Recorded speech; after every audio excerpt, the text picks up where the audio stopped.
And my name is Yasmin. And we're from Reach of Central Florida. We are so excited to see everyone out here today. Is everyone having a good time?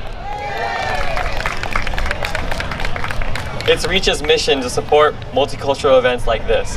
And so we thought we'd give a little presentation on some different Asian countries and help you learn a little bit about their culture.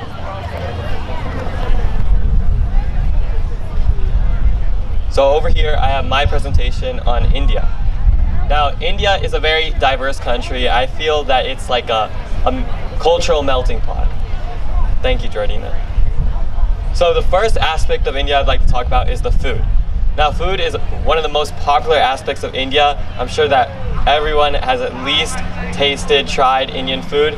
It's one of the most talked about things across the world. But some very popular Indian foods include biryani, which is our mixed rice dish. Then we got dosa, which is like a crepe, but using the Indian flour and grains. And then jalebi, which is one of our sweets, which is super sweet, like sweeter than anything else I've ever had.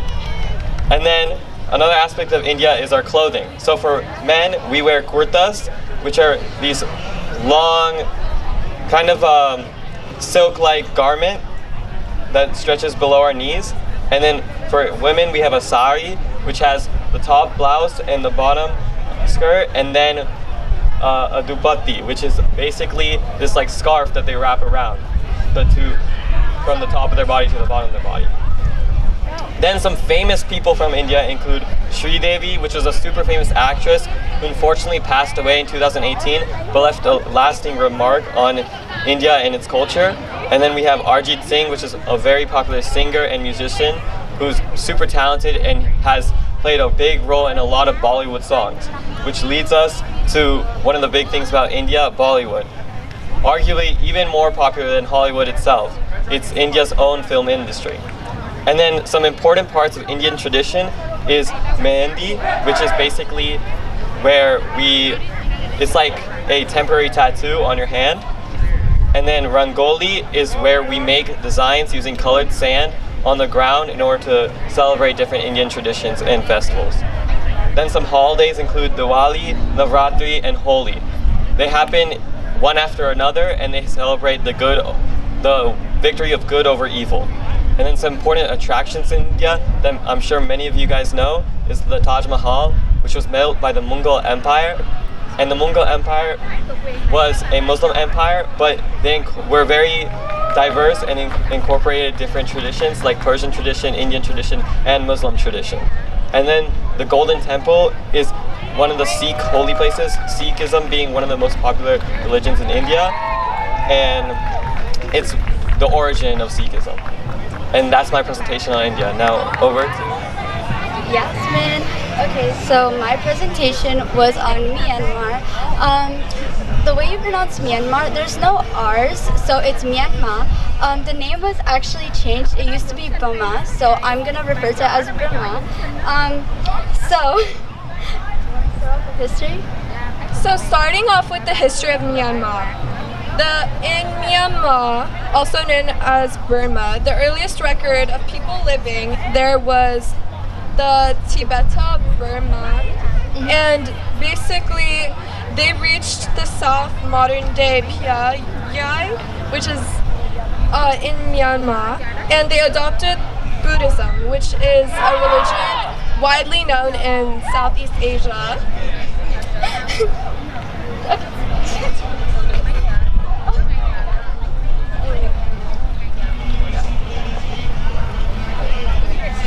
Don't worry.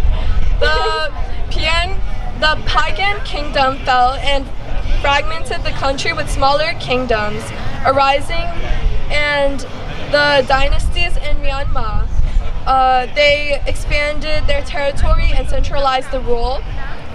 Then the British took over Myanmar, and then later on Myanmar gained independence from the British on January 4th, 1948, which is known as their Independence Day. Since Halloween is coming up, I decided to include some folklore.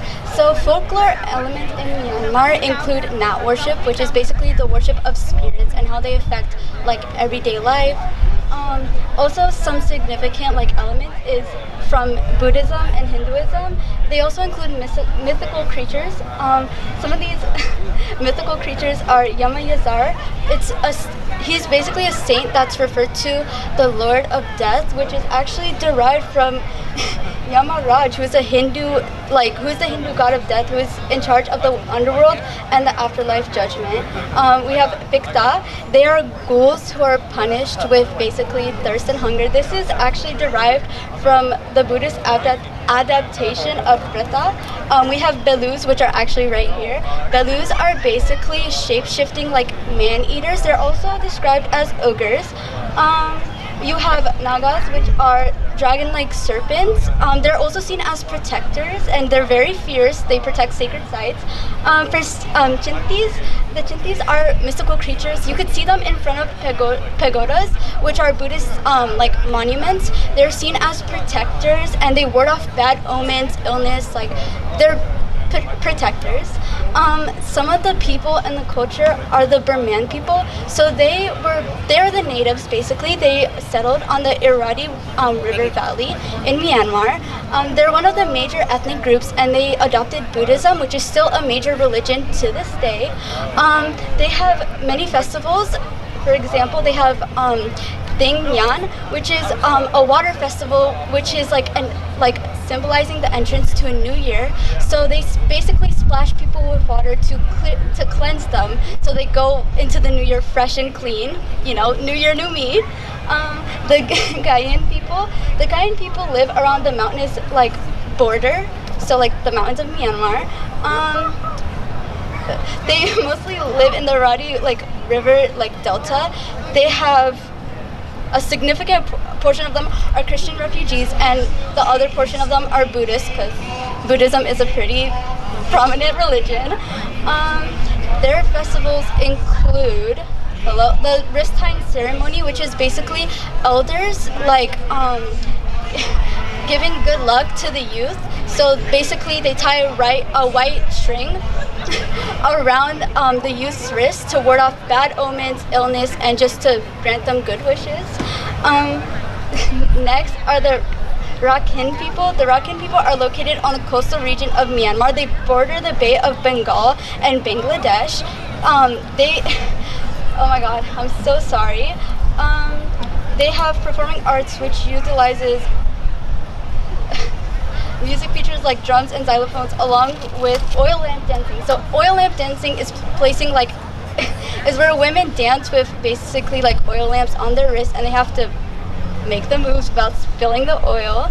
Next are the Shan people. They border China, east of Laos, and south of Thailand. The majority of them are Buddhist, and they have like animistic beliefs.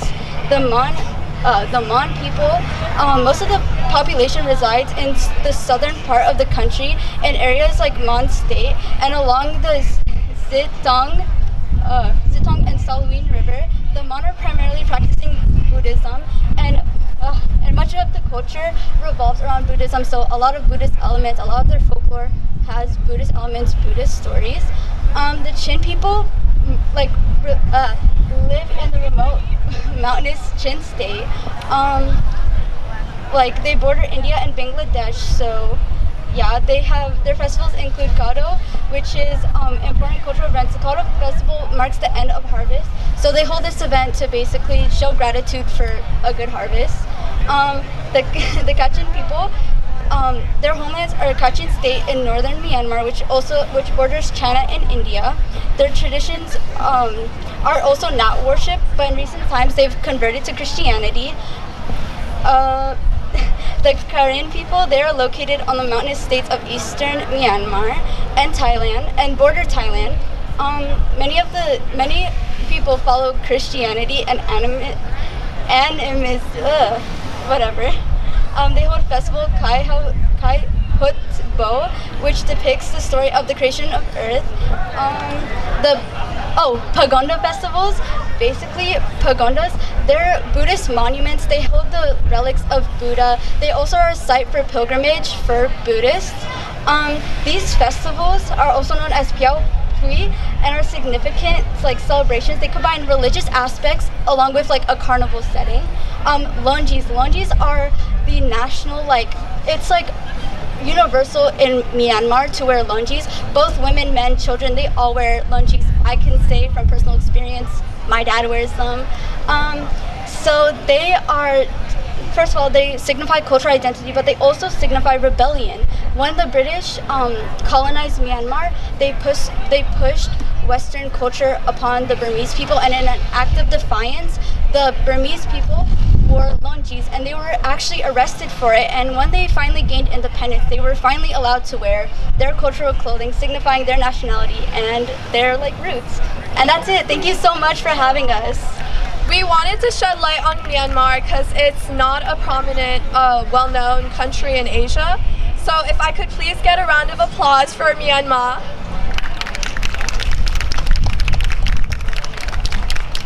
Thank you so much for inviting us.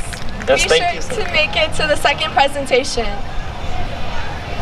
Everyone have a great day today, okay? Woo!